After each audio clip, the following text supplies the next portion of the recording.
And you already know, don't you, that the biggest truths often hide inside the smallest resistance. A no, a folded arm, a sideways glance. And yet, every no is just a yes in disguise, waiting for you to mirror it. Because when you chunk all the way up, the bigger picture emerges. Identity is survival. Attack it, and the body screams danger. Honour it, and the body exhales relief. And when the body relaxes, the mind opens. And when the mind opens, influence flows. Think of it like this. The flower. You can't scream at a bud to bloom. You can only give it sun and soil and let nature take its course. That's influence. The judo master never resists force with force. He redirects it effortlessly until the opponent collapses by his own momentum. That's persuasion. The locksmith, he doesn't smash the door. He listens for the click, the subtle tumblers of identity aligning until the lock turns itself. That's rapport. And the unconscious loves metaphors, doesn't it? Because metaphors bypass resistance. They slip past the critical faculty. They go straight into the vault of self. And now, imagine for a moment. If you don't embody this, you keep pushing, people pull away. You force, and they resist harder. Lovers shut down. Kids rebel. Clients ghost. And you end up exhausted, alone, confused, wondering why no one listens. That's the karma of force.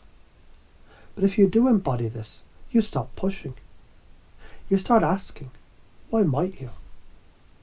You validate, you mirror, you elicit values, and suddenly doors open, hearts soften. People persuade themselves into your vision.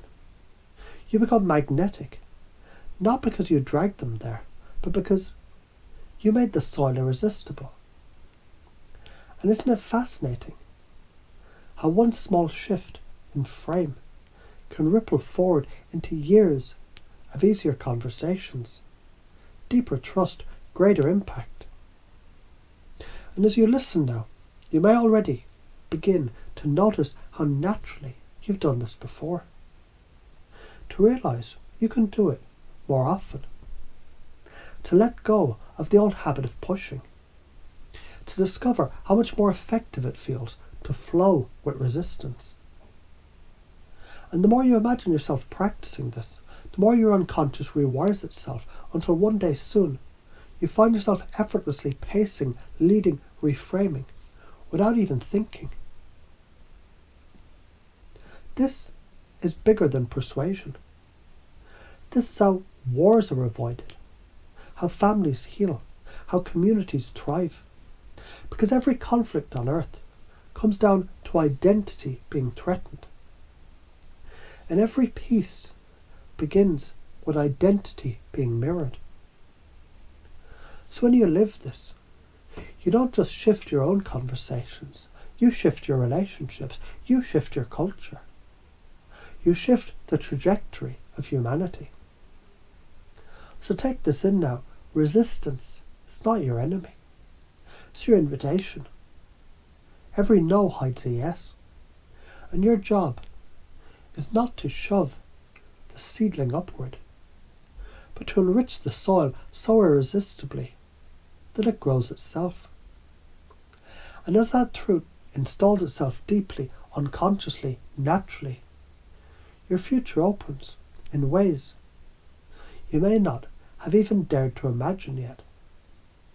Because when you stop fighting resistance, you discover there was never resistance at all.